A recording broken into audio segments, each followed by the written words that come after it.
the viejitos have access to Instagram Live. Wow, you gotta. I've heard of butt dials. I've never heard of a booty live. Booty Live is definitely is the new term because Shannon Sharp, Big Unk, Yeah, dude. let everybody know. Hey, he still got it. He still got it. It has become about a minute and a half, but he still got it. You know what I mean? I mean, you know, this I didn't come up with the joke, but I had seen the tweets. You know, they recorded a special episode of Nightcap, but it was actually called Nightclap. Oh, let's go. Nightclap. Because that was one of the most ridiculous things on the internet I think I've ever just been. We've been on the internet for a couple of years now. Dude, I did not think Shannon Sharp would ever do ASMR. You know, he doesn't come across as an ASMR guy, and I never thought it'd be a ASMR X OnlyFans crossover. On 9/11? Damn. That's the other thing. Yo. Never forget. Now I'm never going to forget this. Homie said, hey, I'm about to make these towers go up and then down, bro. Nah, bro. I'm about to wear your towers as earrings. You feel me? That was one of the most. This should be a warning to just everybody. Yeah. It's also very difficult to accidentally go live on Instagram. You got to hit a lot of buttons. There's so many. Mid-act. So many steps. Yeah. I don't know what happened, but this is just... You ever seen the meme of like when water gets on a phone and it like buys a new... Yeah. Maybe some liquid got on the phone. Some sort of fluid. You guys decide what fluid it is. I don't know what. You know? But literally one of the craziest things. Admittedly, he's like, I don't know technology. I don't understand. I don't understand computers and all this other stuff. And it's like, it couldn't have been any more clear. Imagine having to be the person that explained to him that the world heard him. My man knows sheets. He don't know spreadsheets, though. No. All right? Well, spread he does. One of the most... Okay, I mean, look, it's just a sign, a warning to definitely be careful. Yeah. With what you do with your phone and where it is. Your phone away from you during the act. You don't want a toe or a leg or something even worse. Tapping something, you know? Just a while. It could also be a sign of like, hey, this is how you need to get attention on the internet. This is how you market a podcast. Do you want to buy ads or do you want to be the ad? You know? Okay. It's getting crazy out there. Bro. All right. I did not expect to hear a 56-year-old man grunting like that. I'm just trying to enjoy my wholesome, godly internet. Yes. And then this is what pops up. You know, I was on Bible.com. As I do every morning. Right. To see the latest scripture. Yeah. What's the update? From my favorite, religious influencers. Oh, I don't know. The world's most successful book. Okay. #1 New York Times bestseller week after week. All right. And that's actually the sound. Shannon Sharp is the sound of me reading like, oh. Look at this new scripture. So, a wild day. What a relief. A wild day, my man. Stole a lot of attention from a lot of grieving people. Yeah, well, look, guys. All right. Well, we got podcast numbers to raise. So, wait for our lives to drop. It's going to be crazy. You know? All right? It's going to be the sound of me eating a very wet sandwich. Okay. That leads you better be careful. You know, but watch out. Saying stuff like, oh, it's so moist. Oh, it's all over my hand. All right. That was just a sneak peek. Yeah, I thought it was going to last much longer. But I ate it too quick. And now we've both finished. See? This is good stuff. This is great. A big wet sandwich. big wet sandwich. It's a new show here on Yahoo Sports, everybody. Should we be pitching more content to Yahoo? New podcast, Big Wet Sandwich. Welcome to the Cooligans, everybody. This is a soccer show, folks. He says we'll get to the footy in a little bit. Yeah, okay. You buckle your seatbelts, folks. All right. In fact, get some hand sanitizer. Everybody, you better be listening to this podcast in a hazmat suit. 100%, bro. My name is Christian Polanco. I'm Alexis Guerreros. Yeah, we're here. It's an exciting show because we have an incredible guest as well. Yeah. Currently working at EA Sports, working for EAFC, Nicole Baxter. Crazy. But you may remember the name from Gotham FC or even Sky Blue FC. So Nicole Baxter will be joining us in just a little bit. We're gonna get the ins and outs of EAFC. Exactly, and some good Woso chat. Yeah, That's very chat. But she does not hold back. She does not hold back. Yo, Okay? you got some. She got some real. I forgot to tell her during the interview, but like I was like, oh, we try not to swear too much, and it's like Carter's has to edit quite a few bleeps in there. She went in. She went in a little bit. We should have said something. We didn't preface. We didn't preface. I didn't. It's not my job. I don't think. I'm usually the one who's like, let it fly. And then Carter's like, you've made a lot more work for me. So we're excited about today's show, but we have to, on a more somber note, the USMNT played another game, their second game of this international break. They played against New Zealand, a game where I saw morning footy. Y'all were like, oh, it's probably going to be 6-7-0, but the result is not the most important thing. Yeah, you think we were the only ones? The presumption was... Doesn't it feel like this whole window was almost like a waste? It's like, bro, come on. This was the last week of senior year in high school. This is why but this has been a kind of a talking point. I don't know if I mentioned this on the last episode, but about that this September international break it's a weird time because the European leagues have already started. Players, you think it's a waste? Because I think Brazil would agree with you. Like, we should have never done this, bro. Not necessarily a waste, but it's just a weird window because this league's just started. Leagues just started, and they're usually in the third or fourth week, and then people had already played in the Euros and Copa America and all these. They're tired, they're exhausted, and then they're back at their clubs, and then now they're back in CONMEBOL is World Cup qualifier, so. The games are super important, and I don't even think about this. Most people, like if you're playing in Europe and you're flying to your home country, we've traveled around Europe. That's like a 2-hour flight. Exactly. Yeah, it's nothing. It's an easy commute. If you are South American, if you're Lucho Diaz, and you've got to go from Manchester to Colombia.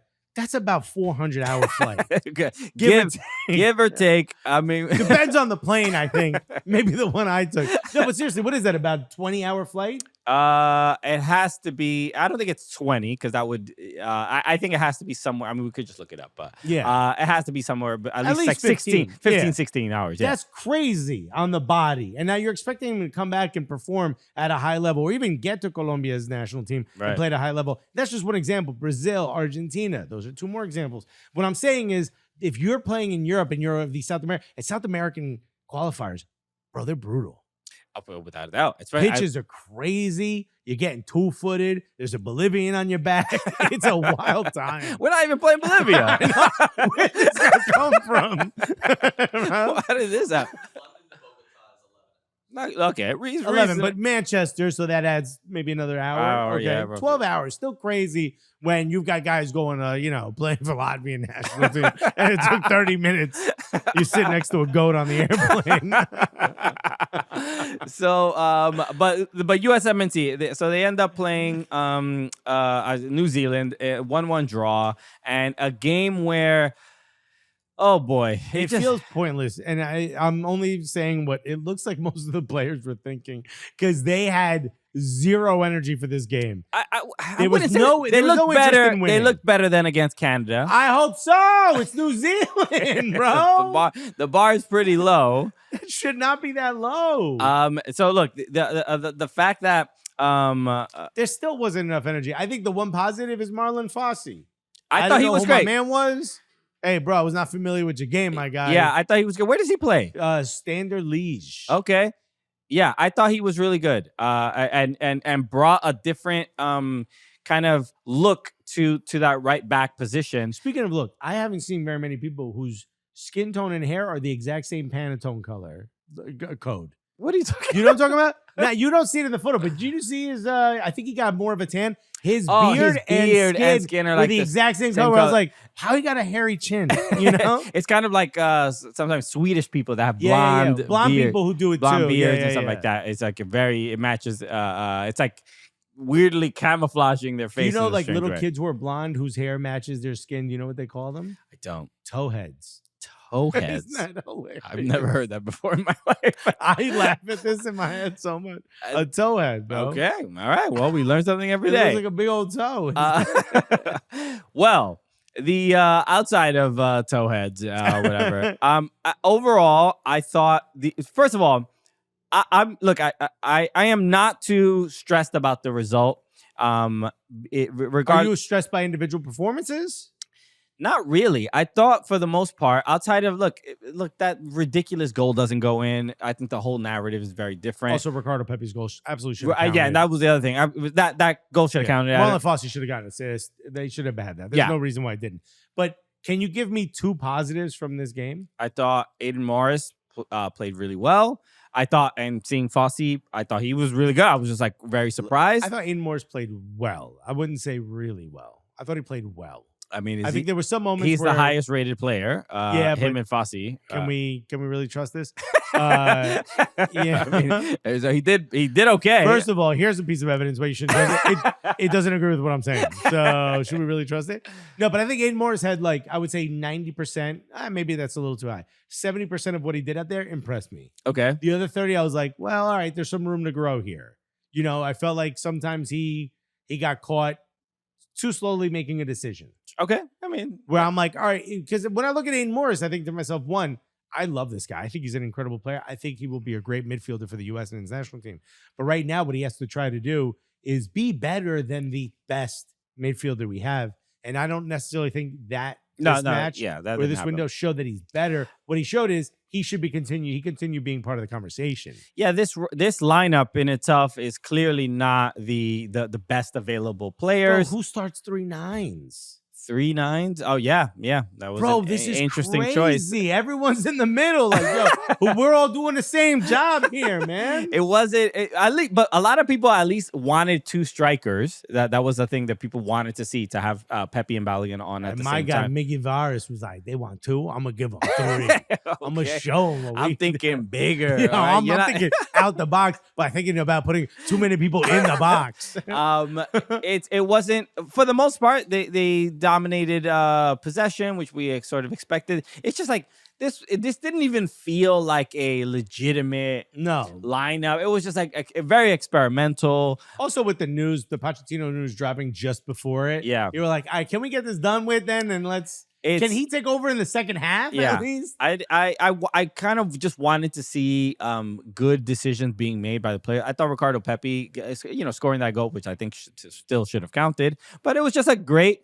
The poise and the confidence in that moment, and to put that shot away when he probably could have passed it off for a tap in, but it was a great goal. He was like, "No, man, I need this. I need this a little bit more than you. Assist ain't really doing it for me right now. Sorry, all other 8 strikers on the pitch right now. I really need this."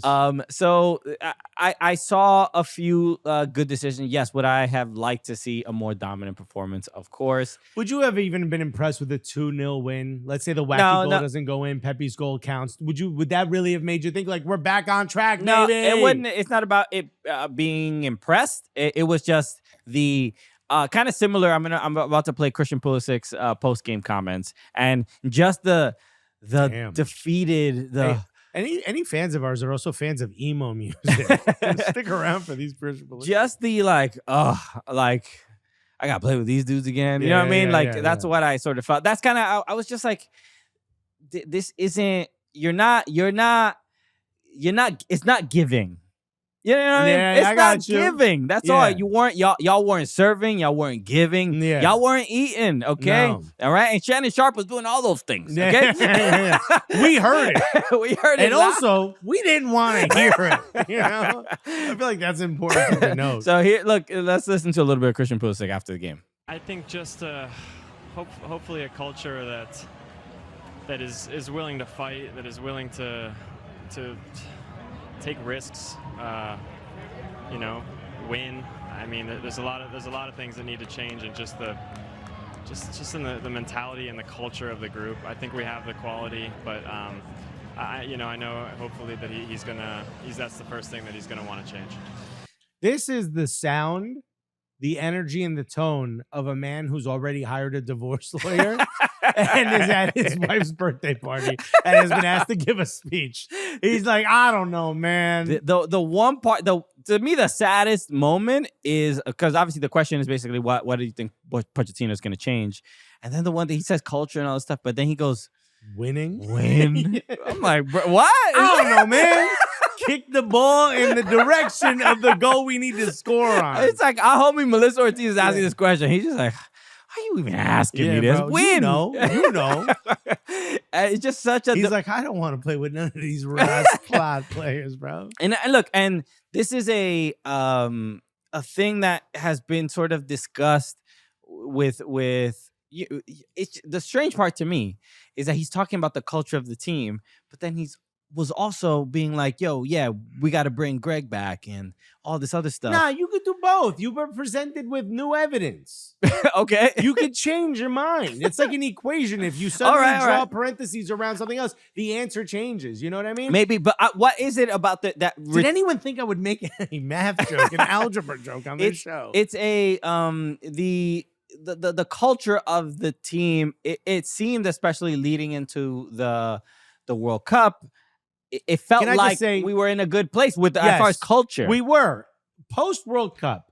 If the Reina family / Berhalter drama doesn't happen, if at the end of the World Cup we say, you know what, we had a good World Cup, but we think U.S. Soccer thinks we need a new manager to take us to the next level, none of those guys jump on and say, nah, man, that's our guy. We think he can carry us. They're defending someone who in their eyes was ousted for the wrong reasons and is now fighting an investigation. That's the only reason those guys said that, because you got to back your guy. Okay. And remember, he did a good job taking these children and ushering them into manhood as far as their playing career is concerned. Sure. I think Shannon Sharp did a better job of that online.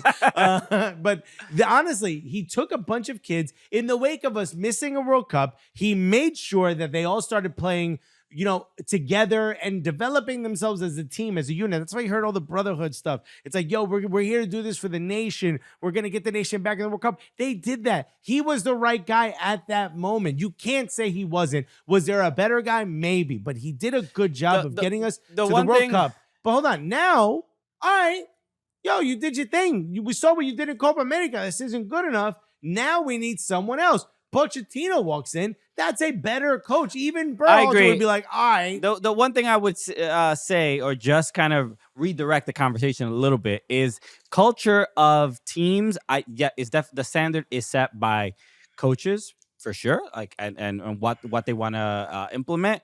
But without a doubt, like I want to hear some accountability about the culture of the team. Meaning, I don't know how much he wants to divulge about like what the culture of the team is like, or what his responsibility is. He is the captain of the team. There's a lot of responsibility, obviously him, Tyler Adams, or whatever.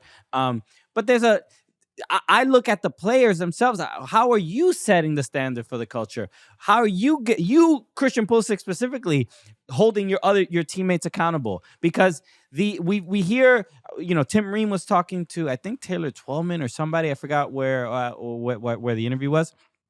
But Tim Ream was commenting about how that he felt some of the national team players didn't really take pride in being a part of that program as much as maybe he did, or as much as what the standard should be of like how significant it is to even get an opportunity to represent your country. So I'm just looking at who are the players that are going to step up to maintain the culture and pass the culture down from generation to generation, because I don't see that as much from the players themselves. Yeah, I get that. And I think we had that in spades before, right? There was so many other players that were going to do that. I don't think Christian Pulisic, and I don't know this for a fact, but I don't see in him the type of guy that's going to be like, walk into the locker room, grab somebody's shirt and be like, give me more out there, I think he's the type of guy, like even I think Charlie said, he's like, reminds him more of Landon Donovan, which is like, quiet leader. Yeah, Tells you on his face he's not happy, but he goes out and shows you with what he's doing. His actions speak louder than his words.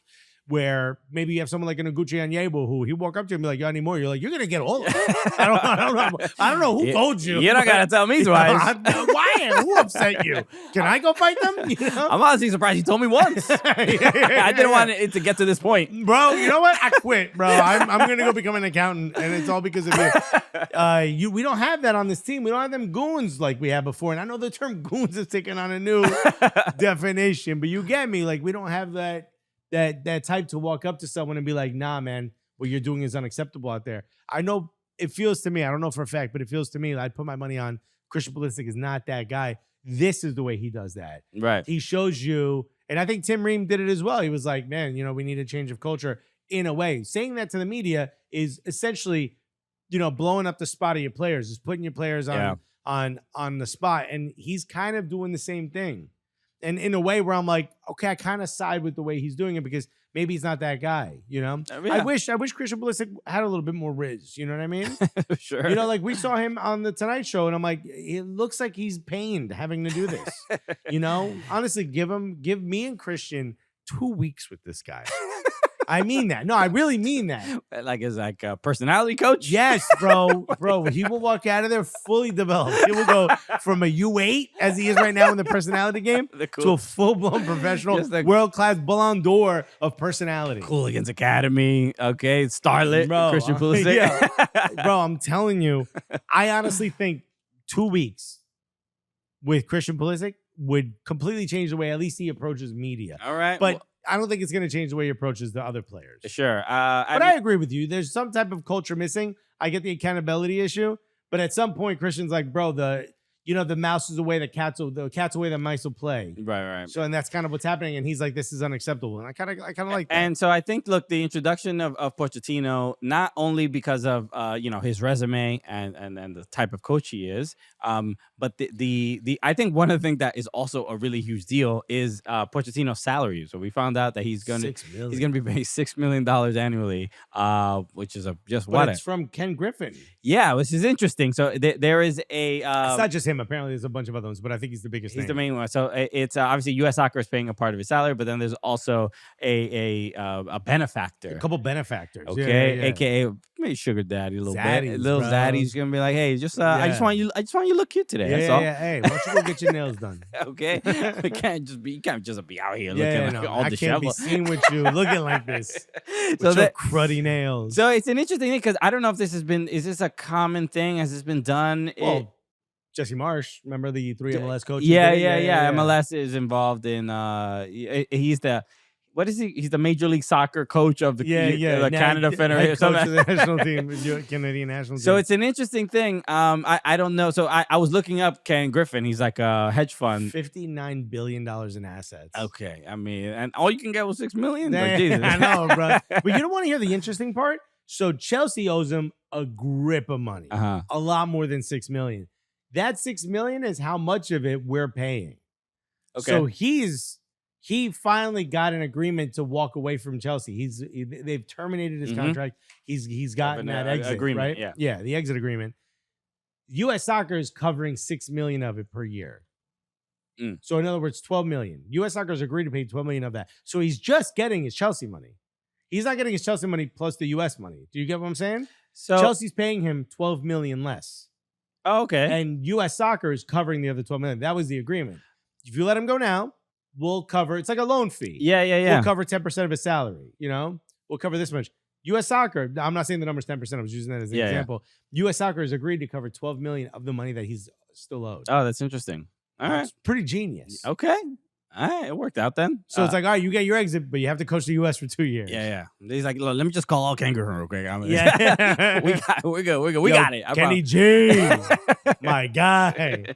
Are you jazzy right now? So, but the fact that much money is being spent on a coach, and I mean, speaking of changing the culture, I mean, now it's at a point. Look, obviously, people have to. If you're getting paid, you got a job to do. But then, if you're also getting paid $6 million a year, you better be doing. You better, hold some players accountable. Uh-huh. Okay, name a couple team captains. We need to see some W's on this. All right, point, bro. Give him a hall monitor sash so he can tell the other players exactly to do what they got to do. You pick the goon, and I mean that in the old way.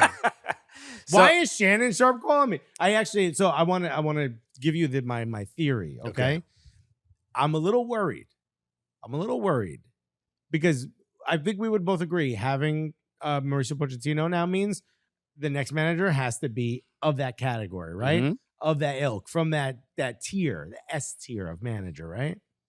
Does this feel a little bit like when Everton went out and got Rafa Benitez and Carlo Ancelotti?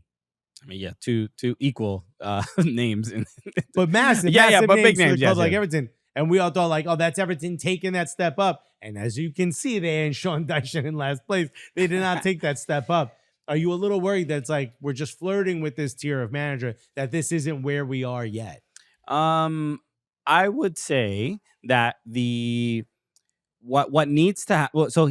So initially, my first concern was like, is the USMNT project attractive enough for him to come here and also stay? We found out they had multiple meetings with Klopp. We found out they had multiple meetings. They reached out to Zidane and Pep and things like that. Right. They didn't get a bunch of no's. They got a bunch of yeses. Yeah, we don't know who. But I do think that that Pochettino can pretty much coach any club he wants and any country he wants. Yeah, he was in the running for the Manchester United job, supposedly. Exactly. So, I mean, for the most part, he has a lot of opportunities. Will he...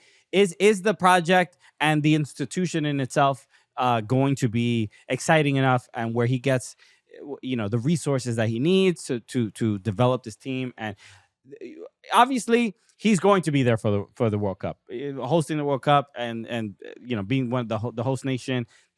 He's going to get to experience that, and I'm sure that he wants that, right? So, but overall, that was initially my fear of like that he would just leave. So I think what's going to happen is he is going to set a standard for the federation, and I hope it's positive, and I hope yes, we want victories, but nothing is going to sort of change the face of the U.S. men's national team unless there's some success at that World Cup. That is going to be the barometer. That is what's going to take the country and make the coaching position for this country one of the most high profile. If it goes well, what do you consider a success at the World Cup? Semifinal? Yeah. Not even quarterfinal? No, I think a semifinal is I think a quarterfinal is like for the fans. That's a feel-good moment. Feels great. That's the furthest we've ever been. Yeah, that we feel. But we've been to a quarterfinal. That's it. Getting to a semifinal is a clear step up and a step forward. That is a proud moment for any nation. Never mind someone at the level where the U.S. is right now. If that can happen, that I think takes the coaching position of the U.S. men's national team head coach from where it is now to the S tier that you're sort of talking about. Right. Without a doubt. If we can get to be one of the I don't disagree. Last four, that changes, I think, how U.S. soccer is viewed in the entire world. That'd be wild. Yeah. So, all right, let's chat with Nicole Baxter, because there's a really, really a dope convo about women's soccer, EAFC, which is coming out in a couple weeks. And find out what the NWSL used to be like, bro. it is. They've come a long way. So here it is. Here's our convo with Nicole Baxter. Come on, just the eluberance of our guests. I don't think that's a word. We're gonna have I actually don't think that's a word. I hope it's a nice word, because I have no clue what that means.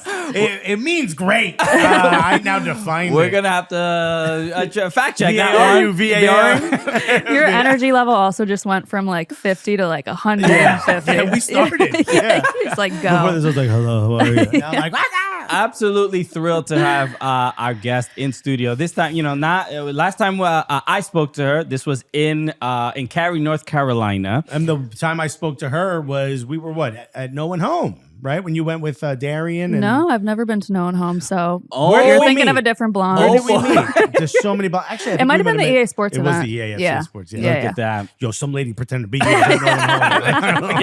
And I was like, there's nothing Lutheran about you. I know Nicole, you got your social security card on you? Yeah. 'Cause I think it's Damn. missing. No, but I spoke to her in Cary, North Carolina, and honestly, we have crossed paths in the past, but the fact that when we got to sit down, I was just like, we only spoke for maybe 10 minutes, and I was like, she has to be on the show. She is too cool, Wow, too what a funny. compliment. And we had. I'm finally excited to have her in studio. Please, big round of applause for Nicole Baxter, everybody. Thank you guys. Thanks for having me. Can't hear Yeah, it, but it's weird. happening. We've ran around the same people for quite a while. So I think when I like met you at the EA Sports event, I just said hi like I already knew you. You did and it was walk up kind of to the same me? with you, or like I feel like I've just known you You guys. put pressure on me as if I had just spoken to you 10 minutes You're earlier. like, I was who of course. the hell is this Yeah. girl? Very elubricated. I was talking to our producer Carter earlier, and I was saying that sometimes I'm genuinely shocked. Like obviously you played in NWSL for Sky Blue and Gotham FC, and a lot of Gotham FC. and, Yeah. and a lot of times when we bump into players, I'm shocked that they know who we are, That's that know so who we funny. exist. That's your and- imposter syndrome. 100%. So, because Yeah. this is like, you are a player at Gotham. You're not listening or checking out soccer podcasts. I have zero imposter syndrome. I'm like, Yeah. of course you know who I am. I know who you are. You know who I am. You know, actually, We're you guys, peers. didn't you do a Gotham runway one time? Yes, we did. Yeah, Yeah, we and that was hosted my Latinx imposter night. syndrome. Every time I like go down for pictures or something, I'm like, they have no clue who I am. Because you were introducing everyone, like, and so dressed as so and so, and I'm Yeah. like, should I walk a different way? Just walk through the arena this time. Like they're gonna have no clue who I am. That's Yeah. so dope. Yeah. It was so much fun to do that. That was. Yeah, that was elite. It's been and let's start there because it's been and I want to get to know about your career and your soccer career, and now you're at EA Sports, so we have a lot to discuss. But like we said, that's where we first knew of you, playing for Sky Blue and Gotham as well. And I want to talk about that transition, that brand transition from Sky Blue to Gotham, because doing the Sky Blue wasn't doing the runway stuff. You know what I mean? No, they like weren't. Sky Blue wasn't doing a lot of stuff. No, they weren't. so it was They weren't doing the housing thing. Yeah. it was a No, lot We of didn't, issues. we didn't even have like a place to shower, let Yeah. alone a fashion runway. Yeah, It's unreal. So it's you are we're playing in NWSL at a time with a massive just a That's a light good point. The transition, Nicole Baxter experience. Yeah. the massive light that was shown on NWSL for good reasons, for bad reasons, but there were a lot of changes. So just in that brand transition, what were some of the things we're like, oh my god, I can't believe we have this now? Shin guards, how cool! Yeah, right. So the brand, it's interesting because I think for me, I was nervous that the brand transition would just be like a lot of cosmetic fixes. Yeah. When really we needed like stability, we needed like a locker room, and like we like had basic needs that we needed to be fulfilled. But even before the brand change, we got into Red Bull Arena. Yeah. We started training at Red Bull training facility. So like that to me that was the important change. Stuff like that, like our housing improved before we even went from Sky Blue to Gotham.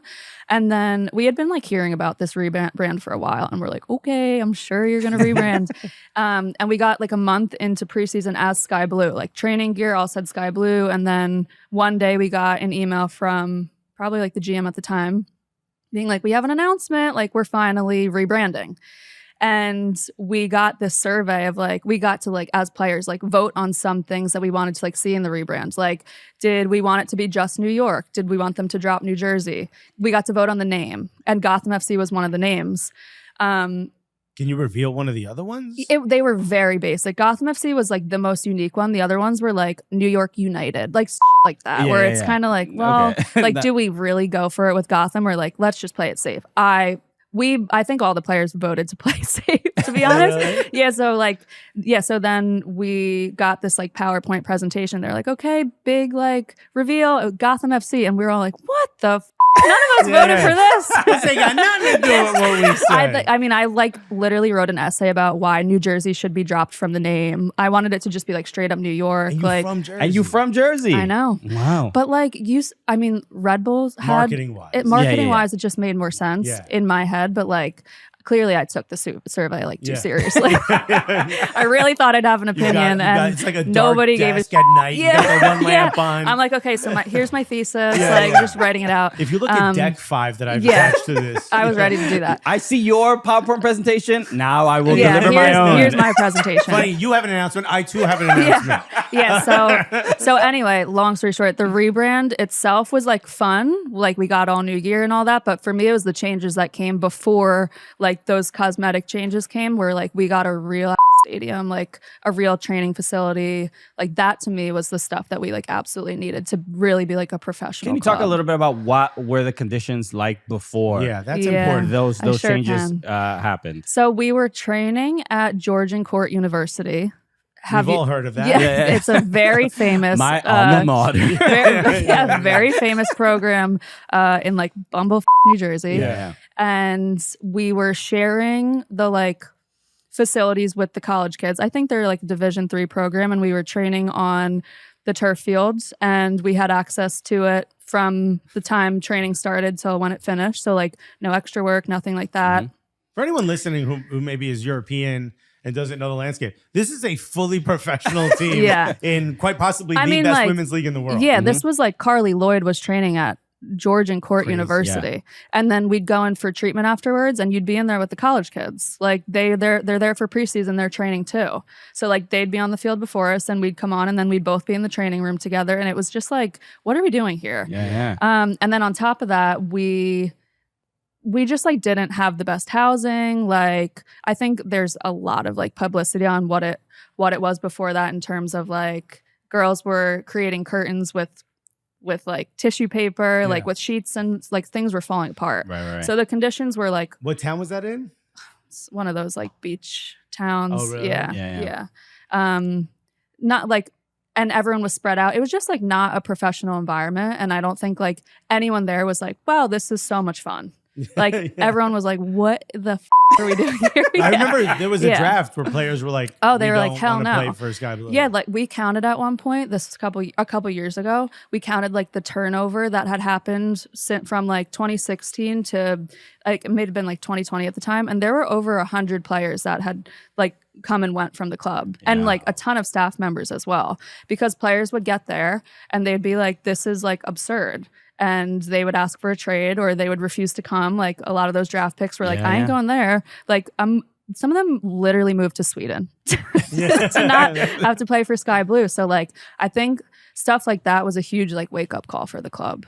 Yeah, that's crazy. We're not that far removed from that. It's no, wild. We're really not. Yeah, it's really wild. not. It's wild. I mean, you know, I'm glad there's improvement, and it's just it's a frustrating recent history to kind of experience. I mean, you also you retired. Yes. Yeah, you quite a few times actually. Yeah. So it's an interesting. I want to know about kind of like your career, and maybe just even your relationship with the sport, and just working, being a professional player, because clearly there's been ups and downs. Yeah. Why not start with why retire so much? Yeah. So I mean, before this even started, we talked a lot about imposter syndrome, and still to this day, I mean, now maybe after like 3 retirements, I'm like, okay, I can keep up. But when I first graduated college, I was like, there's literally no way I can play in this league. There's like not a single chance. Like, look at how good all these girls are. Look at the colleges they're coming from. So I went into preseason. 2016 was the year I graduated college. While I was still in college, I went to an open tryout for Sky Blue, and I got invited to preseason. When I got to preseason, I was terrible. I was trash. I was like, after the first week, I was like, there's literally no way that they keep me here. Like, it'd be really nice of them to like let me keep training, but like I'm bringing down the level of play. Like I'm playing so slow. I was terrible. So I got cut the next week. So I was there for maybe 6 days before they were like, get the out of here. Like, please don't ever do that to us again. Yeah, you got some to work on, girl. And so after that, I was like, I'll just go get a job. Like, there's just no way I'll ever become good enough to do that. And so that was my first retirement. I worked in DC. It was fun. But then I find myself being like, well, what would have happened like had I tried a little bit harder, like trained or something? Because like who can really, even some of the best players have trouble transitioning to the NWSL. So like I went to William & Mary. Yeah. Who's going from William & Mary to the star of Sky Blue FC? Mm-hmm. Right. Definitely not me. So I was like, all right, I'll start training again. And I got into a really good training environment. And I'm like, at this point, this is 2018. So I retired 2016, worked 2018, went to my now second Sky Blue open tryout, got invited into preseason. I'm like, I'm sick at these open tryouts. Like, dude, I'm crushing. Yeah, like, can this just be my career? So good at open tryouts. And I went into preseason, and that time I did a lot better. So I was like, wow, I can at least keep up. I'm not bringing the level down. Like, I still wasn't like, I should get a contract here. But for me, I was like, wow, this was really fun to see how much I've improved. Sure. And I think I'll like keep doing this. So even though I didn't get a contract there, I went and played in Sweden. And Denise Reddy was the coach at that Sky Blue team at the time. And she didn't sign me, but I went and played in Sweden. And when I came back, I messaged her and I was like, hey, do you think I could come into training just while I like figure out my next move? And I went into training and I killed it. Yeah. Really? To this day, it was probably the best training session I've ever had. And she was like, you are welcome here anytime. And for me, that was this moment of like, wait, maybe I can play in the NWSL. Right. And so from the day I got there, I just never left. And I was a practice player for a while, but I was kind of just like, if I stay here long enough, like eventually they're going to need numbers and like someone's going to have to sign me. Right. Like I was just lingering as a practice player. And then eventually I was a national team replacement player. And then eventually I was like full team player. So that was like my longest stretch of playing. And then in 2022, I think that was the year we went about 3-17 at Gotham. That was a rough one. Yeah, we were just absolutely terrible. And on paper, we should have been really good. So like at the end of that season, you obviously have to make a ton of changes. And so I got waived from the team at the end of that season. Went and played for the Pride for a little bit, didn't get a contract there. And so that was my like real, I call that like my real retirement of like, I really like, I'm kind of over this. I'm just kind of over it. So that's when I started working for EA Sports. Right. Is that difficult to make that change? I know players talk about this all the time, that like leaving the locker room, leaving the pitch, leaving the other players, that now walking away from that and going somewhere where it's an office environment, you're inside during the day, you're not out, you're not getting to touch grass, all that, or turf. Yeah, you're not touching turf. It sounded like weird, didn't it? So I think it's different for everyone, but I think it is like a big misconception that like once you stop playing, you're going to be miserable. And I think that scares a lot of people into like playing for longer than like their heart's in it. Right.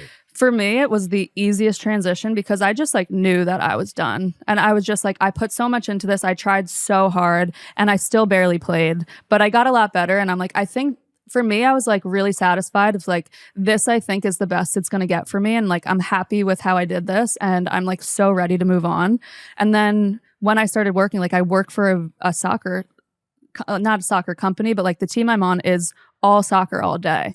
So it's like, I didn't really lose that. Like I get the same, more soccer than I did when I was playing, and I don't have to run around.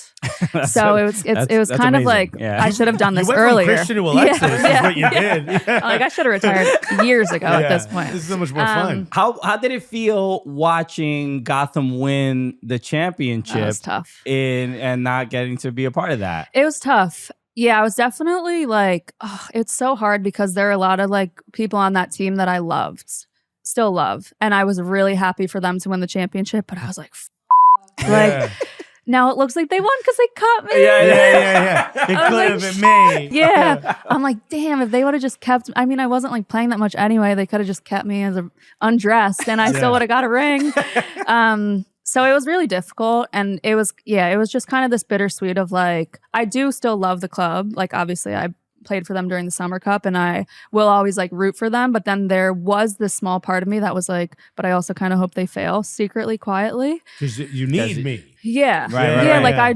That's what I wanted. And it just wasn't realistic. Like I wasn't even really contributing on the field so I think them winning was actually the best thing for like healing me because I'm like, it can't feel any worse than that. Right. Yeah. Closure. Yeah. May not have wanted it, but I got it. I'm like, it seriously can't hurt any more than like watching them win the year after they cut me. So like, it's like, I went from being like, a little bit bitter and like not really being able to like fully cheer for Gotham to being like, yay, Gotham. Like, I love that club. How do you feel looking at the state of WOSO, women's soccer, and saying, that was for the fans, not for you. Yeah. I know you know what that is. It's 11 on one got side. it, yeah. How does it? Hey, Toots, let me just explain how women's soccer works. Oh my God. This is the mansplain moment brought to you by... I'd honestly have to leave if that was happening. I'd have to leave. No, but how does it feel looking at the game now and being like, yo, there's 2 Division Ones. You're you're able to look at it from a much more unbiased perspective. Mm-hmm. If you were NWSL, would you be worried? Would you be excited about this addition? Do you think it's going to water down the product? Are you thinking of signing with some random team in Des Moines? Yeah, I thought about it. I think the state of women's soccer is like incredible. And I think when the USL Super League was announced, my first thought was like, why not just make yourself a tier 2? Like, why not let the NWSL be here and then it's kind of like MLS, USL type thing. Yeah, almost like a feeder league. Yeah, but if you look at like, because I've trained a lot with USL kids, like they kind of are separate leagues anyway. Like not a lot of kids go from the USL to the MLS or vice versa. Like it's not as feeder as they make it seem. So now that the USL has started, I'm kind of on board with there just being 2 tier 1s. And if people think the NWSL is better and they want to play there, go ahead. If people think the USL is better for them, go play there. But I'm like, there's twice as much opportunity to play professionally in the US as there was before. And like for me, if that were a thing when I was retiring, I would probably have played in the USL. Or even like the times where I went to Sweden, I probably would have just played in the USL. Yeah. Like now you don't have to leave the country to get these opportunities. So I think it's amazing. Like I'm so on board for 2 leagues. Yeah, I mean, one of the big issues with NWSL is that there's just not enough teams. And there's more talent than there are teams available. So that, the expansion is always an issue, and finding investors and finding locations and so on and so forth. So USL steps in to solve a bit of that problem. Right. My concern is it's not even about 2 tier 1s and the competition between the two. I'm just like, and maybe this will resolve itself at some point, but like, is there enough talent for a whole other league? Like, does the quality You'd be drop surprised. Significantly? I'm asking the question. I'm not making that determination. Right. A lot of the folks that are playing in USL women's league are NWSL players. Yeah, former NWSL players. I think like there's no doubt that it's the first year of the league. Like the talent, the level of play is not the same as the NWSL, but like there are still a lot of very good players in the USL. And I think like for me, it's not so much as like these levels have to be the same. It's just kind of like a difference in opportunity. So like you'd be shocked at how many people were at NWSL teams unpaid as like practice players, just like hoping one day they would be needed there. Oh, sure. And to transition this into like, we were going to talk about the Summer Cup anyway, but it's the whole reason that a team like Gotham asked me to play in the Summer Cup, because when you have like these extra games, say you have injuries, say people are away for international duty, you usually just sign a practice player as like a national team replacement player and you're fine. You have perfectly good numbers. Now, all of those practice players are playing for USL teams. Yeah. So it's like the talent was more mixed than you think anyway. That talent was already there, you're saying? Yeah, the talent was already there. You just to have a professional contract. And you just didn't know they were there. Better, yeah. That's even better. Yeah. So it's just like, it's just giving girls who were bubble NWSL players or were having trouble getting signed, not necessarily even because they weren't good enough, just because like there was such a lack of opportunity. Like you could be really good and be a practice player. And like I've been in situations like this where I'm like, I feel like I'm just as, like when I was a practice player, I feel like I'm just as good as her. But like they're not going to cut that girl because I'm just as good as her, right? As a practice player, you have to be much better than someone for them to be like, we're going to get them into our office and tell them they're fired. Right. So like the USL just provides a space for those girls who like actually have deserved to play professionally. Okay. That's crazy. Who's the most famous person in your phone? I was just thinking about it. I was like, what the hell? What kind of a transition? Alexa, that's not on the rundown. I thought we were talking about the USL. Do you want me to answer that? Yeah. Most famous person in my phone? I mean, it's probably like Ashlyn and Allie, Carly. It's like girls I played with. That's women's awesome. soccer. Okay. Those are the names I was expecting to hear. All right. Yeah. Well, I was going to ask about. You probably have a lot of those numbers as well, honestly. It's not that cool to you. We're in the same circles. Yeah. One of those names you mentioned, we don't really speak to as much anymore. Playing in the Summer Cup, did it? This is the TST.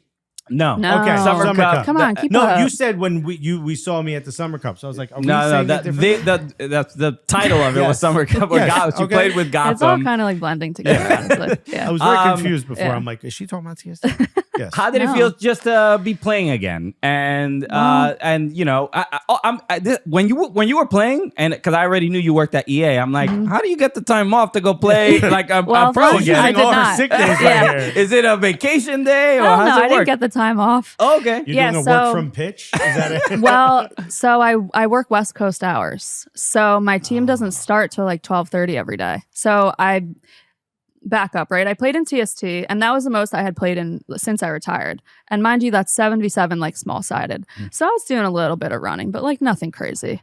But like I had a decent tournament. Like I've always been a good small-sided player. I've always been better at small-sided than 11s, honestly. So after that tournament, I obviously stopped running because I'm like, well, that's over. I don't need to be fit till next year.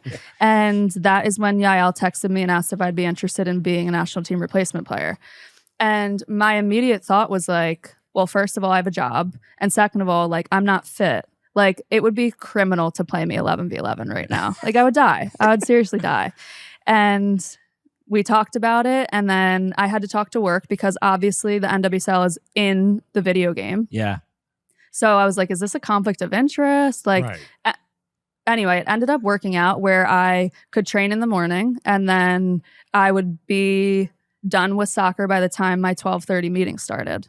I was able to do both. That is wild. I was able to do both. It wasn't like the most fun thing I've ever done. Yeah, like yeah. I think because I work fully remote, so I'm like, how hard can it be? Like it's like I'll get a workout in the morning and then like I'll go to work. But I underestimated how tired I would be from Like someone from call playing. Nicole and wake her up. Yeah. You're almost done It's with the like meeting. 2 p.m. and I'm like trying to keep my eyes open for my meetings. Like it was a lot more difficult than I anticipated, and I think I just like forgot how hard it is to play professionally. Yeah, yeah. honestly. What about playing? How hard was it to go back to like full on 11s? Not as bad as I thought it would be, but it did take me the first week to like catch my breath. Yeah. And like Gotham has very good players. And on top of that, like when you're going in as a national team replacement player, you go wherever the you're needed. Yeah. So I'm getting thrown at center back. Mind you, like defending is by far my worst attribute. Like if I had an EA Sports like FC card, defending would be in the 30s. Like it's not good. And so I'm defending like Ella Stevens, Katie Stengel, like these girls who are very, very good against professional center backs. So like it was really hard. The level is just so good. And like I'm not sharp at my own position, let alone like at a different one. So it took me like a week to really catch my breath and like feel like I could like run and stuff again. But after that, it was honestly fine. Like I was just going in there and being like, try not to bring down the level and do your job and then like go home and do your real job. Yeah. You know? So cool. There's a Yeah. lot of parallels to like being thrown into those situations like early in our comedy career where someone's like the first chance you get like on a lineup on like a professional club, Mhm. you're like, oh my God, it's not some random bar show. Like it's real. Yeah. And then you see like the first two comics go and you're like, oh, okay, they've done this a lot before. Yeah. Now all yeah. I have to do is just not stop this momentum. Don't let me be Yes. the one to mess up. Please. Exactly. Can I get out of here without anyone noticing who I am? Exactly. For a bad And like, reason. and at that point, like Gotham, they needed players. So they're bringing in some college kids, some like high school kids. And I'm like, just don't stand out as bad. Like do whatever Yeah. you got to do to get through this and Who's then the get out. girl? I forgot her name, but she's like Gotham signed. She's like 14. Yeah, super young. Mac Whitman. Yeah. Whittam. I always say the wrong name. And it was so yeah. Part of me is just like Nicole must have been like, you brought your Yeah. child Yeah. over me. I gotta compete with like, this one. Unlimited energy over here. I would look at her at training and I'm like, there's just no way you're 13 years Right, right, old. right. And then she turns 14. Like, I'm 14 now. I'm like, my niece is like 11. Yeah. And then like I'm like, you could be a member of my family. You could actually be my child. There was one time we were sitting on the bench together and I was just like, I cannot believe this is really happening. Like a 30-year-old of 14, she's like, you're 30? I'm like, fuck. Yeah. She's like, Fuck. wow. She's Yeah. like, what was the Great Depression Yeah, like? I didn't know age Yeah. went that high. Yeah. And she's like so nervous, like she might make like her debut in the Summer Cup. And I'm like, girl, what do you you nervous about? Like, who cares? Like, could not be further apart in like where we're at in our careers. It was honestly fun, like being there with someone like who cared that much, because it reminded me like you said, like this is a professional environment. Exactly. Like you can't like go in here and be disrespectful. Like this is not a joke. We sometimes even she still gets lollipops at doctor's visits. Yeah. It's very confusing. She needs parental consent for everything she does. Like she has to have a parent with her all the time. I'm like, seriously, we could not be further apart. Get along. You went to high school Her dad was a very we graduated together. She needs to sign a permission slip to get that pass. You know what I mean? Like, oh my God. There were times like we'd be warming up together and like people were cheering her name in the stands. I'm like, Mac, they're your age. Isn't that crazy? Like they're cheering for you and they're your age. They might actually be older than you. That's wild. Crazy. Yeah. Incredible. Yeah. Every hard tackle, child abuse. This is child abuse. My mother's holding a flip flop if it was me. No, it is. I mean, we don't have to spend too much time talking about it, but just the fact that this is now, we've seen it in men's sports for years, but the fact that young players are getting opportunities. I mean, we talked about this with Melanie Barcenas from San Diego Wave, because as soon as she was signed, the comments were very, and usually from like, it seems like moms or were always it was like Midwestern white Karens who were like, how dare you? Being like, you just ruined her life. Yeah. She's fine. Let her be a child. Yeah, she probably has a 6-figure Nike deal. She's fine. Yeah, exactly. She'll pay for college if she ever wants to go. Bro, like, she's she'll fine. pay for your college lady. So, financially, they're fine. Okay, cool. So yeah, I think it's probably a net positive for the sport, that the fact that that's even happening. And the fact that young kids care about the game and to get good enough to be a professional at that age, I think it's remarkable to see that in women's sports now. Yeah, I do think that like they have to be careful though, because like when you see it in Europe, like they have like youth teams that those players can go play with to get minutes. So like for me, it's not like the financial part of it that's a worry. It's like the development part of it. Like, are we really going to get the best out of this player if she's signed, but she's not good enough to like start over any of these players or like really get a ton of game time? So for me, that's my main worry is like, would you be in, and I'm not like specifically talking about Mac, this is like all of the young kids who are signing, like, would you be better off if you played with like a really, really good club team or a really good like U16 team in Europe? Would you like actually develop a bit more and like get a little bit more out of this? And like real game time, real minutes. Exactly. Because like there's only so much that you can improve on in training, especially like when you're mid-season in the NWSL, like training is not like 11s for 60 minutes. Like people need to rest. Like some of these people end up training like twice a week because people have injuries. Like you're not really getting the reps that you need just in training to like reach your potential. Sure. So that's what worries me about it. Just like, are they going to develop as much as they could have if maybe we put them in a different situation? I think you make a good point. Obviously you played, so you understand that in a way we would never. So I want to give you this opportunity. Let's say I grant you the czar of WOSO, which is women's soccer, by the way. Just in case you forgot. The czar. You are the czar of WOSO. You can make any one rule that you think would improve the game, whether it's for the players or for the overall good of the game, whatever. What's one thing you would say you want to change immediately? Day one. Oh my goodness. Well, to give you even some time to think, I mean, I think even the new CBA for NWSL, no drafts, the free agency, clearly like that's a big step forward. Where I just saw an article, I think on ESPN, talking. There was like an anonymous survey that some of the either GMs or just people in front office people saying that that the changes in the league have been almost like too far reaching. The players have too much power. And the NWSL Players Association responded and being like, you said the players have what? Too much power.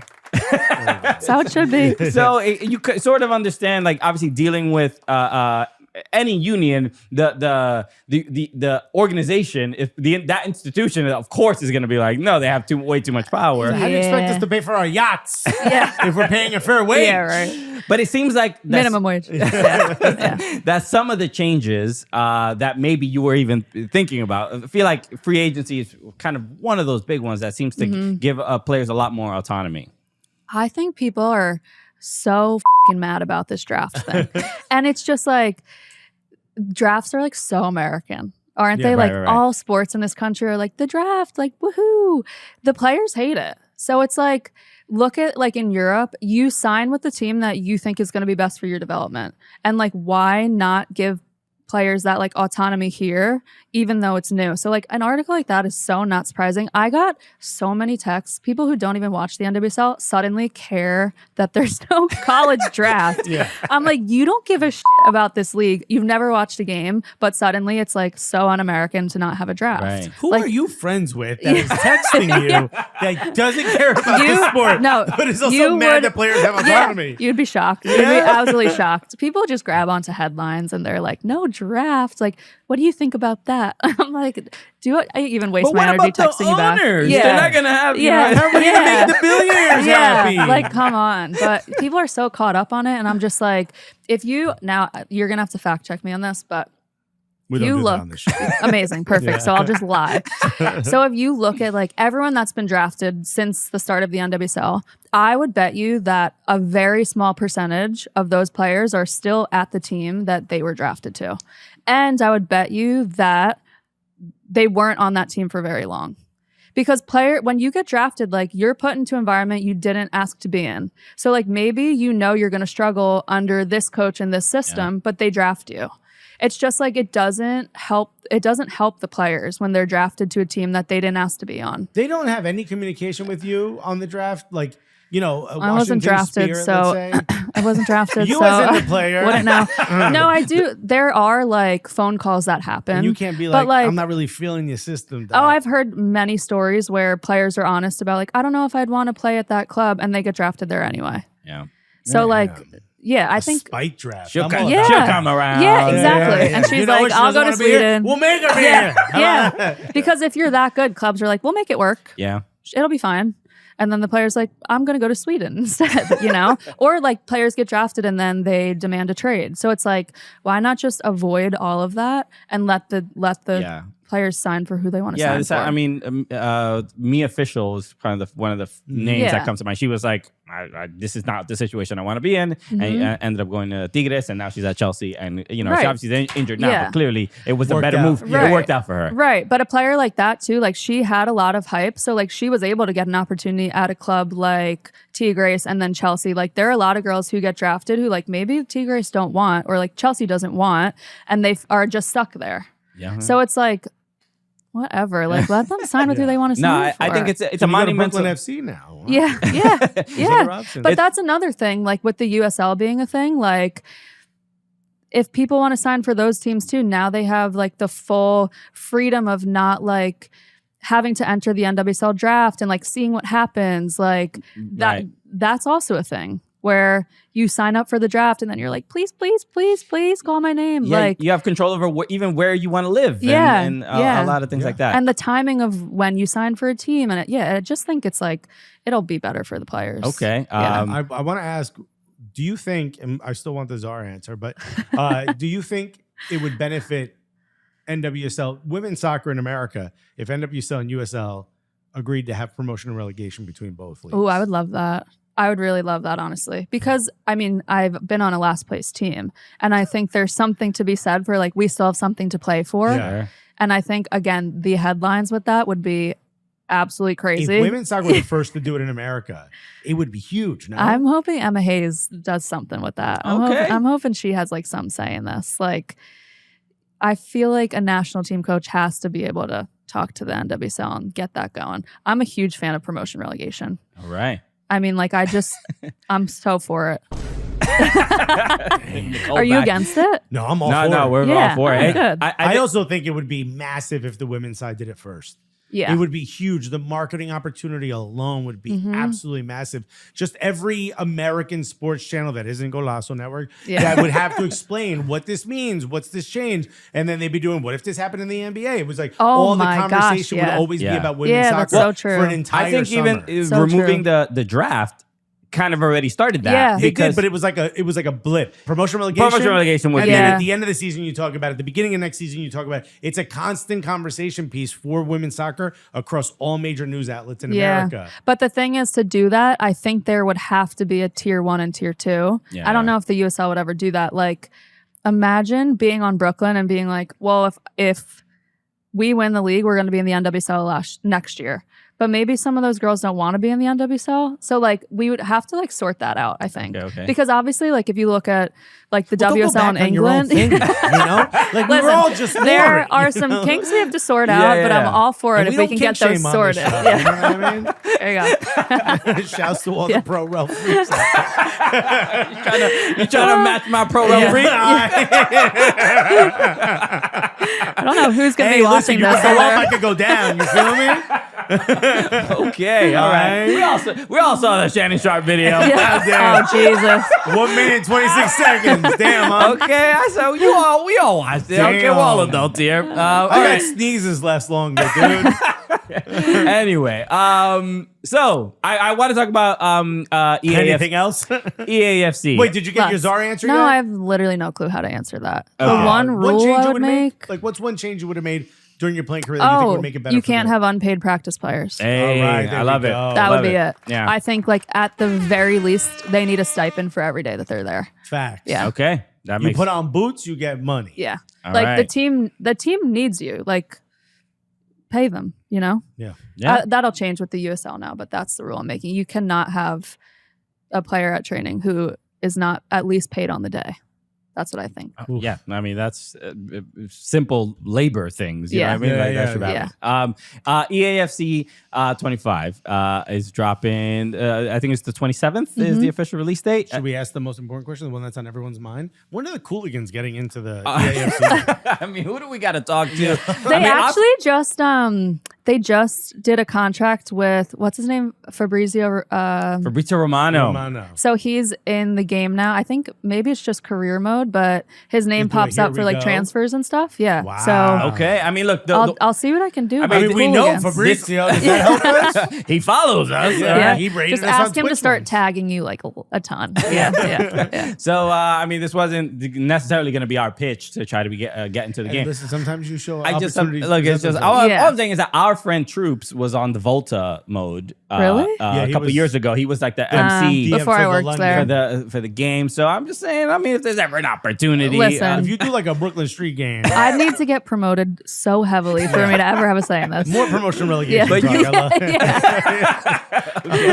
so so I just want people to know what you're doing at EA and how you are involved in EAFC. So just let people know. Yeah, so I work on Ultimate Team. So I'm a live content producer on that specific game mode, and I work mainly on the players team. And so we basically select and create all of the players that get released in the Ultimate Team game mode. So yeah, like all the different campaigns, Road to the Knockout, Fantasy FC, all those good things. The SBCs. Yeah. That's me, bro, all day. That's all I spend too much time on this game to not. I should be like a streamer or something. I should be Your whole spending. You thing should is to give it a not, go. like, just drop 10K on. No, all the and that's my packs. thing, and this is probably antithetical to what EA is. I mean, obviously you're trying to make money. We all understand that. Yeah. I try to do everything I can to not spend any money on I try to get as good as possible. Yes. Without spending Right. money. Why is Nicole leaving the show Yeah, right now? yeah. It's like, yeah. So it's not about. I mean, look. We're never gonna get on this damn game, dude. It is. you can not sit here and say you don't spend money on the game and then ask me to get the Cooligans in the game. No, here's what you don't know is I spend money enough for 2 people on this game. Alexis makes up for it. We're No, but balancing very out. much I play against people who Yes. do spend money in Ultimate. I And mean, I you- spend and money you to beat buy them? the game. That count for something. I Yeah. hope. But the fact that I do play against people, and sometimes you play in early in the Ultimate Team like season, and it's like, all right, well, how did you get Yeah, how'd you get this? Pele Yeah. already? Yeah. Yeah. Well, it's probably like an EA employee who like granted themselves the player. Oh, no. Oh, nice. I hope that's not You gotta get a a job legend. at EA, That is dog. a legend. I hope that's not the truth. But cut that out. But getting to be involved in the game in Ultimate Team, especially as a former women's soccer player, and what perspective are you bringing? What is your vision, especially within Ultimate Team? And not like I have like Trinity Rodman on my team, and even before the team of the year cards that came out, and even before the footies card came out, the Trini Rodman was like one of the better players in the game, one of the faster players. So what is your vision or effort to try to uplift some of these players? Yeah, well, the whole reason I work there is because there was an opportunity to work with women's soccer. Like when I stopped playing, I wanted to work in women's soccer, but I didn't necessarily want to work for like a women's soccer company. I'm like, if I wanted to be overworked and underpaid, I'd just probably keep playing. So I was like looking at like what companies are investing in women's soccer or women's sports that I feel like might need someone like me. And when I was connected with EA Sports, there was an opportunity for me to have like a direct hand in helping the women like integrate into the game. And so for me, when I was like got the opportunity to be on this team, an ultimate team, and like really like have a hand on women's like player selection and women's player creation, for me, I'm just like, what an opportunity to show the world how exciting these like women's soccer players can be. And that has always been my goal of like, how can we get women's soccer like to be more popular? Like, how can we get more eyes on it? And I think what we're seeing is like the more that people play with these women in the game, they recognize that maybe they should follow them outside of the game. And so my like goal has always been to just like grow women's soccer in whatever way I can. And like EA Sports, they are like so on board. Like they are just like the perfect company to help the women's game grow because the product already exists. Yeah. It was simply just adding the women into it. And and it's just highlights. Even in my experience, I've been playing Ultimate Team specifically only for like maybe I think this is my 5th year playing it. But I've been playing FIFA beforehand for years.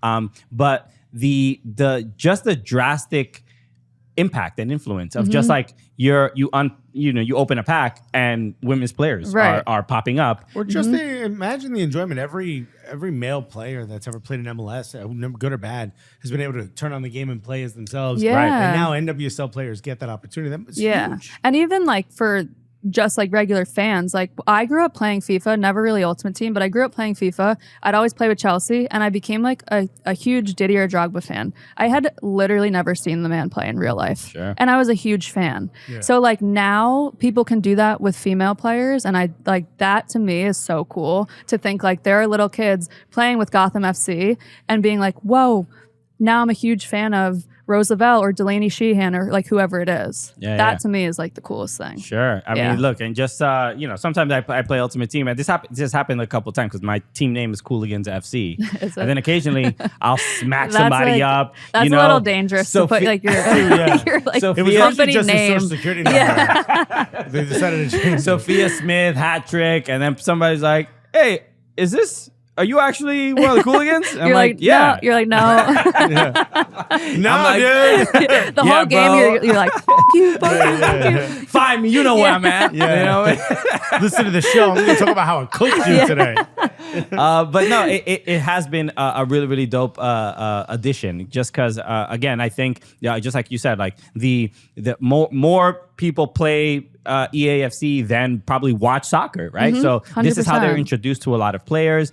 It's the gateway drug for soccer fandom. 100%. That's how it got me. I mean, I was great at the game before. That's how it got me too. I mean, like I played soccer, but like I would have just never known about like the world of soccer that was out there if it wasn't for the game. Because like we didn't always have all this soccer on TV. No, we did like not. You couldn't just watch the Premier League every weekend, you know? And now you get that with women's leagues too. So it's like what like a world this opens up for women's soccer. Totally. Yeah. Wild. It's pretty cool. All right. I think we should wrap up here. I just want to let everybody know. Make sure you go follow Nicole Baxter. We got to change our profile photo to you at a cubicle or something.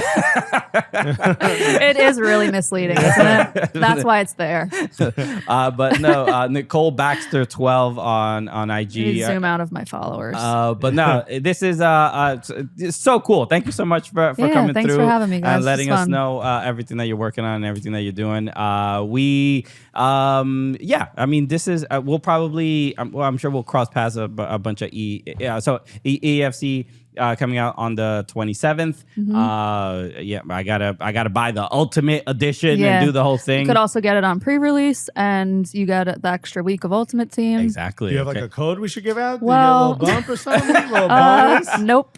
Oh, No, damn. just go buy the game like everybody else. Use promo code Nicole Baxter 12. yeah.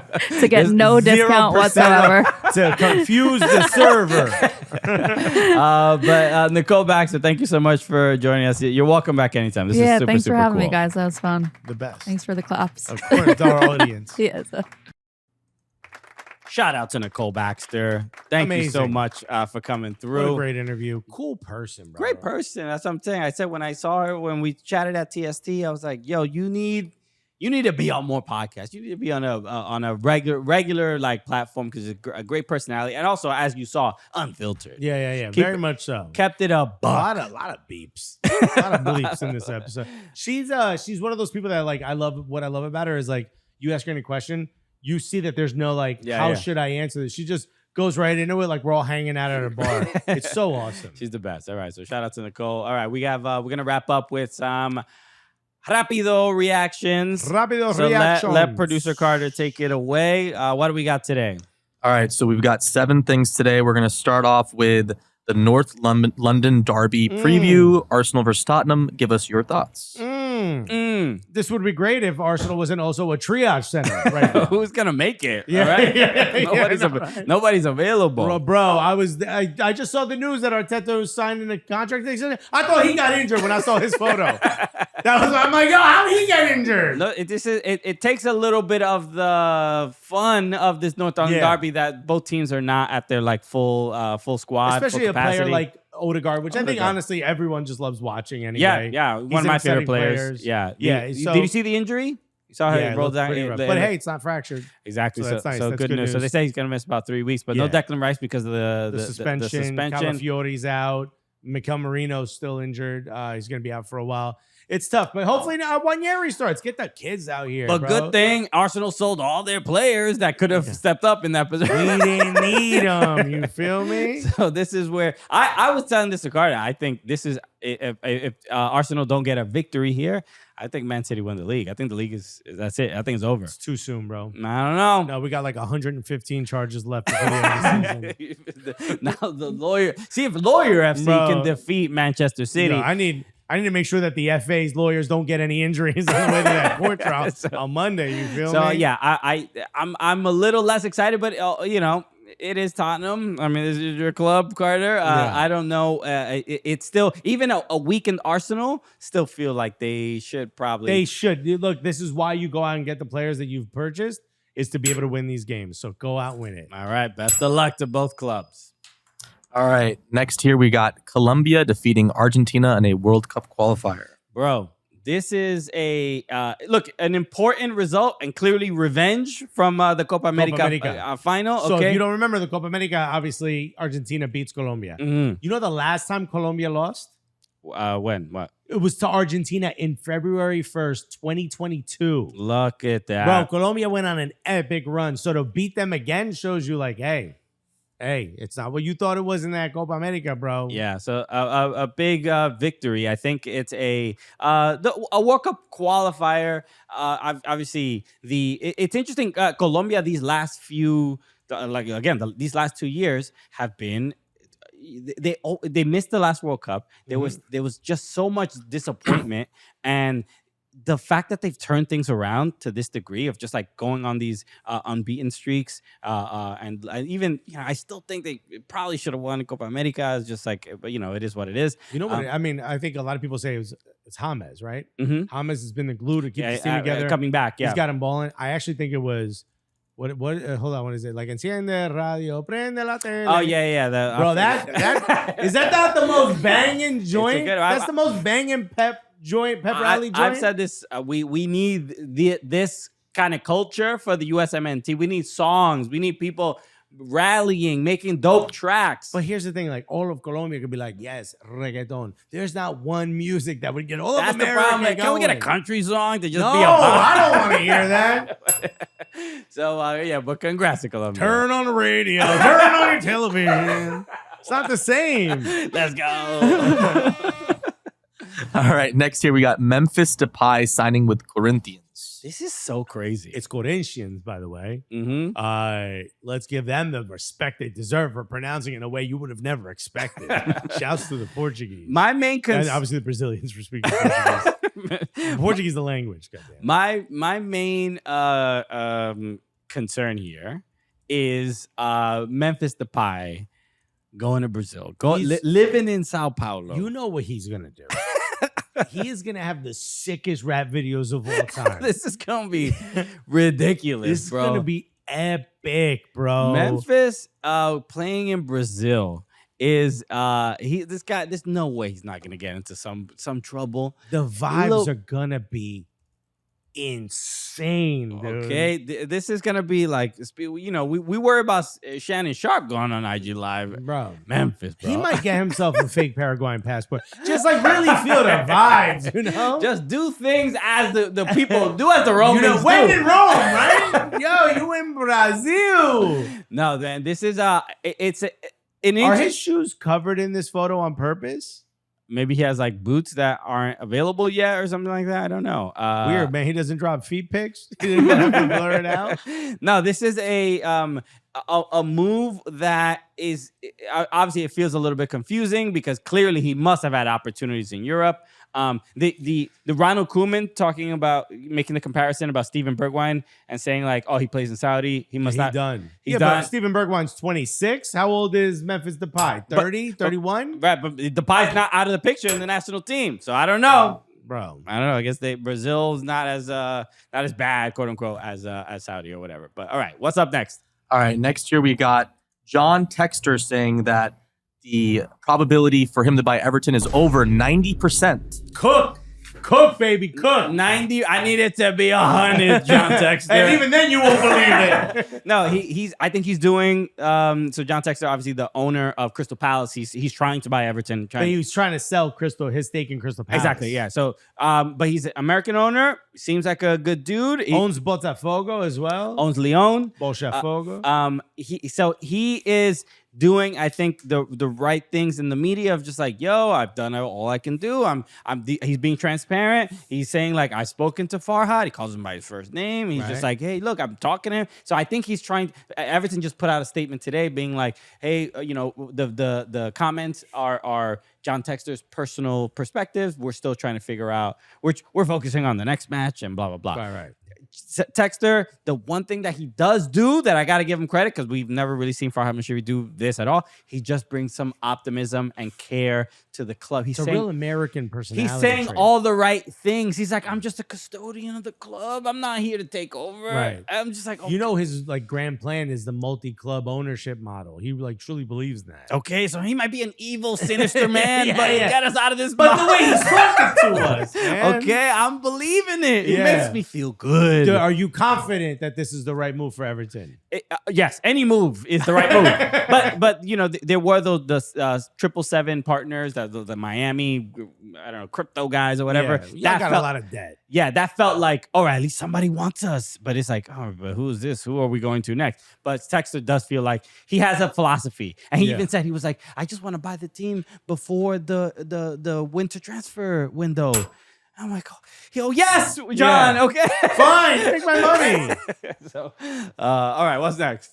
All right, Rodrigo Bentancur has been charged by the FA for his comments on Heung-min Son. his teammate. Damn. Okay, so if people now, Which one is he? Because all these Uruguayan guys look the same. he's Argentinian, which is even better. Is he really? I thought it was No, he's Uruguayan. Oh, he's Uruguayan. Uruguayan. I Yeah, thought he was Argentinian. Don't ruin my joke. Sorry, bro. I didn't mean to. So he, if you don't remember this, he was in. This is when Tottenham was in Korea. Where were they? They were. No, this is when they were during the summer.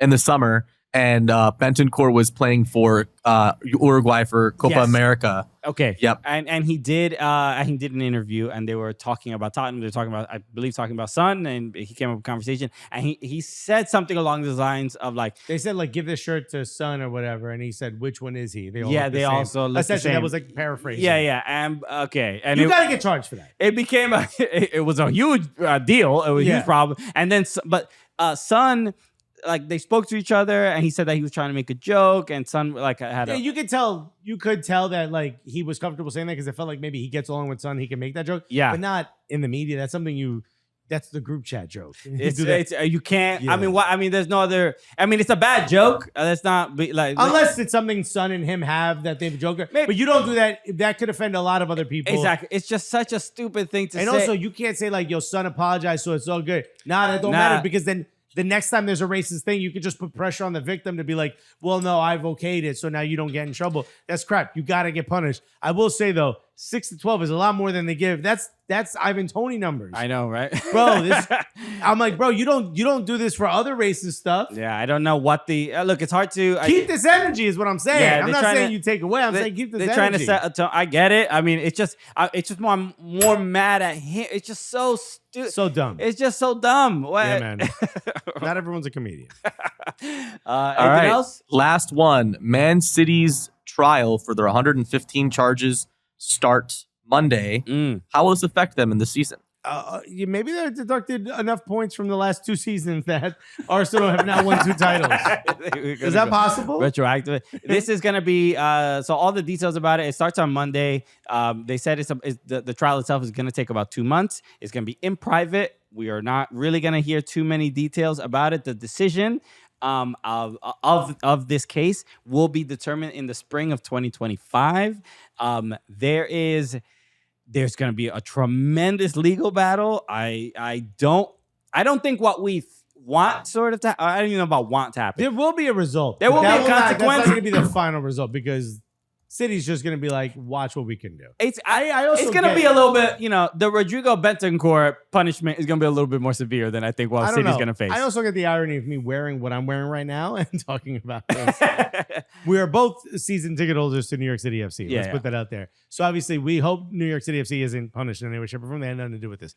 But at the end of the day, you got 115 charges. At the very least, it would be great if it wasn't done in private, so that we could hear like the extent of what those charges are. Sure. There's got to be at least a couple bullshit ones in there. Well, we know. I mean, the charges are public. It is most of it, I think, and the egregious ones they say are just like about the the money the sponsorship money that comes in and that it's like an inflated price because it's like a company that they own or they have some relationship. That seems to be the biggest issue.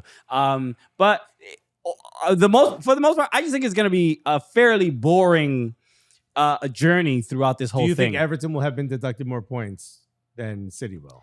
Yes. Wow. I do. We don't got the lawyers, bro. Nah, y'all ain't got the money. Y'all also pled guilty, which is different. Y'all told him you did it. You said you're just counting it wrong. Same thing Nottingham Forest did. They're like, all right, y'all caught us. Okay. City's like, we did nothing. We are innocent. Yeah, I don't know what's going on. This is a witch hunt. So all right. So shout out another Rápido reactions. Thank you, Carter. Again, all right. We're gonna do this for Carter. Thank you, Carter. Let's wrap up here. Thank you everybody for tuning in. Make sure you subscribe at Soccer Cooligans everywhere. Hit the subscribe button here on YouTube. And shout out again to Nicole Baxter for joining us on the show. Huge. She absolutely crushed it. And maybe we'll see how much influence she has to try to get. Maybe we can let her know of what players should have a more of a light kind of shown on them. Yeah, in that'd be nice. in Ultimate Team because start texting her some random names of players. Yeah, she's like, why are you doing this? Naomi Gurm had a great game again. Maybe you should blow that up a little bit. So shout out to Nicole Baxter and thank you everybody for tuning in. We'll be back on Monday. Obviously, the international break is over. A lot of games this weekend, so we'll have a lot to talk about on Monday. We have a great guest coming up on Monday as well that you're gonna, especially if you watch Love Undercover on Peacock, you're gonna enjoy the guest we have on Monday. So be on the lookout for that. All right, we'll see you Monday, everybody. Peace. Have a good weekend. Love you guys.